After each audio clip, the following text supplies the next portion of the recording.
All right. All right. So when it comes to site maps, okay, circles represent terminal posts. Line represent fence. Another circles represent terminal posts. We have terminal posts and we have line posts.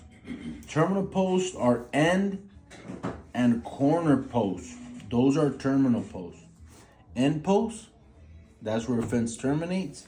If it changes direction, that's a terminal post. Now, if it's 30 feet in here, that means that there's two line posts. We identify those by X's. Okay? And then here, let's say if that's 20 feet, boom. Terminal post, line post. Line post does not get factored as a terminal post. Okay? So it's only, okay, so now here we have 1, 2, 3 terminal posts. So if you're doing a bid, you take that number 3, 1, 2, 3, we got 3. You multiply it by the height. So if this is a 4-foot fence, it means that we'll need a 6-foot post, terminal post. Okay, so all right, so it's 3 times 6 equals 18. So this is the number that you drop into the terminal post price. Now another thing, the thing with the elevation, this is also where it's really important. So what we do is that you can just draw this up as the elevation. That's the ground. This is the top. A lot of times with these residentials, they want a floating fence.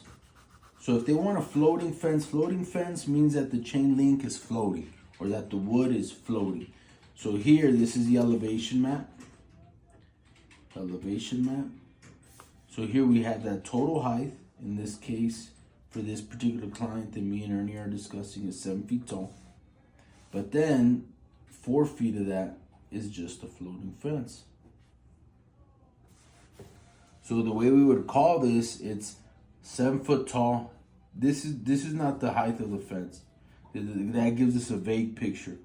It has to be the total height. So height is 7 feet, because that'll tell us how deep the posts have to go, how big we have to buy the post. It's not a 4-foot fence. It's a 7-foot fence, 7 foot tall with a 4-foot floating.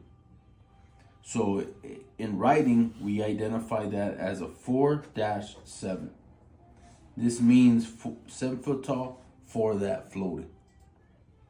So, and then this is a correct way for that elevation. All right. Keep